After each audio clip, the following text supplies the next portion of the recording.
እንግዲህ መስጠትም መከልከል የሚችለው አላህ ነው። ለፈለገው ይሰጣል፣ ለፈለገው ይከለከላል። አላህ ነው የሚያደርገው። ግን ምን ሰራንበት የሚለውን ለራሳችን የሚሆነው ከቀብር በላይ ምን ሰራንበት።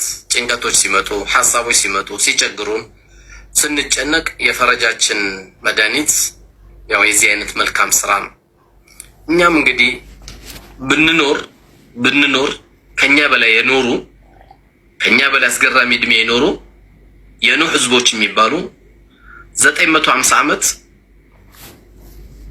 ኑህ ዳዕዋ አድርገዋል። እንደው አንድ ነብይ በ40 ዓመቱ ዳዕዋ ያደርጋል ቢባል 990 ዓመት ወይም 1000 አካባቢ እድሜ ነው ኖሩ። እነሱም ጨረሱ እድሜ። እኛ ዛሬ በመካከላችን እንትና ሞተ ሲባል 90 ነው 100 ነው 85 ነው ሲባል እንዴ በልቶ ነው የጨረሰው እንዴ ምን ቀረው ታዲያ እሱ ነው አይደል የሚባለው። ግን የሚገርማችሁ ደግሞ 1000 ዓመት የኖሩ ነበሩ 950 ዓመት። በዛን ጊዜ ለጋ ወጣት ሞተ ሲባል የ350 ዓመት ወጣት ሰው ሲሞት ለጋ ወጣት አለቀሰብኝ ብላ ነበር እናት የምታለቅሰው የነበረው 350 ዓመት ማለት ነው። ስለዚህ ባለን እድል ባለን አላህ ጤንነት በሰጠን ገንዘብ የግድ ገንዘብ አይደለም። አንዱ ገንዘቡን ሊሰጥ ይችላል፣ አንዱ ለአንድ ወንድሙ ዳዕዋ ሊያደርግ ይችላል፣ አንዱ ዱዓ ሊያደርግ ይችላል፣ አንዱ ኸይረኞችን ሊያመላክት ይችላል። በየትኛውም አጋጣሚ አሻራ ሊኖረን ይገባል። ዛሬ ሰኞ ነው። እንደው ሰኞ ምን ሰራው? እንደው ወደ አላህ ምን ሄደልኝ መልካም ነገር አለ? ምን ጥሩ ነገር ተናግሬያለሁ? ምን ጥሩ ነገር ሰርቻለሁ? ምንስ ሰው ጥሩ እንዲሰራስ ምን ያላመላክቻለሁ የሚለው የግድ ሂሳብ ያስፈልጋል። ስለዚህ ከኛ መካከል በላጫችን ድንገት ብዙን ጊዜ ሰዎች በተለያየ ነገር ሰዎችን ሊያስበልጡ ይችላሉ። በላጭ ግን መሆን የሚቻለው ለሰው መኖር ስንጀምር ነው። ሰውን አብሽር ስትል፣ ጠንክሩ ስትል ወይ ኸይረኛ መሆን አለብህ ወይ ኸይረኛ ማመላከት አለብህ።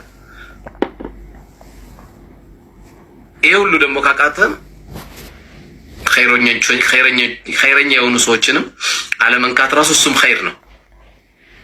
ስለዚህ መኖር እንድንጀምር ለዚህ ነው የሲር ለና የበጎ አድራጎት ድርጅት ከሚናገራቸው ምን ጊዜ መኖሬን ያወቅኩት ለሰው የኖርኩ ቀን ይላል። ፈረንጆች ብዙ በላን፣ ብዙ ጠጣን፣ ትልቅ ብር ቆጠርን፣ እንደኛ አካውንቱ ላይ ትልቅ ገንዘብ ያለው የለም ብለው ይናገራሉ። ነገር ግን በህይወታችን የተደሰትንበት የተረጋጋንበትና የልብ እርጋታ ያገኘንበት አፍሪካ ውስጥ ሄደን ጉድጓድ ውሃ የቆፈረን ጊዜ ነው ይላሉ። እርጋታ የሚባለውን ነገር ያገኙት አፍሪካ ውስጥ የገባን ጊዜ ነው፣ የተረጋጋ ልብ ያገኘ ነው ይላሉ። ስለዚህ የሲር ለና የበጎ አድራጎት ድርጅት እያንዳንዱ የሰው ልጅን ማንም መድረስ አይችልም።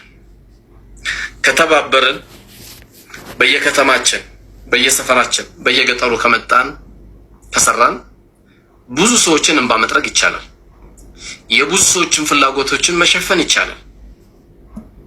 ዛሬ አላህ Subhanahu Wa Ta'ala የሰጠን እድል ዛሬ መጠቀም አለብን።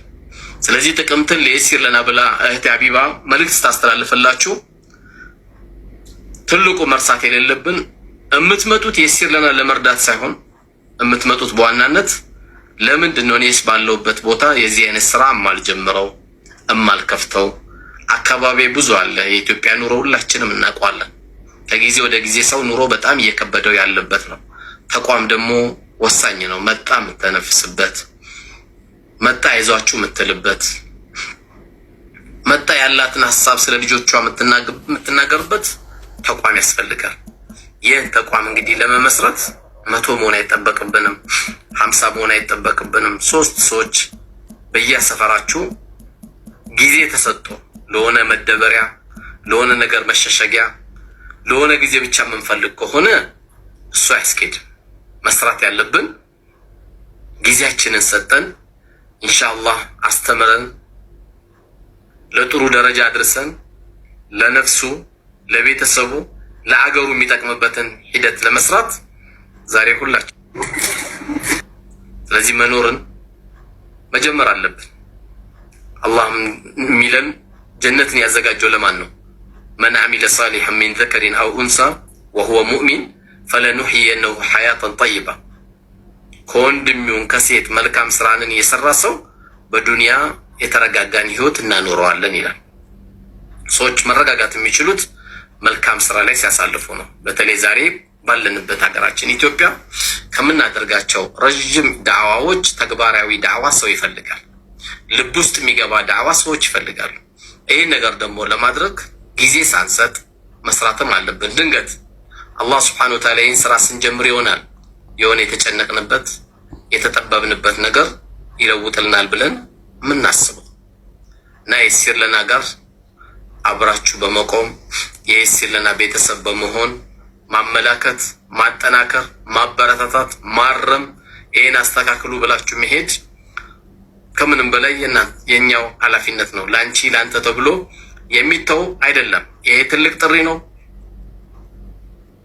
በዚህ ኸይር ጥሪ ያልሰማ ቲክቶክ የማይገባው ምንድነው ቲክቶክ ምንድነው ምናምን ብሎ የሚናገር ብዙ ሊኖር ይችላል። ለምን አያውቅም።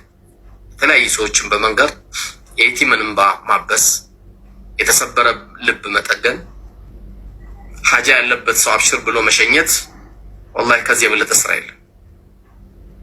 ይሄ ስራ የሁላችንም ነው።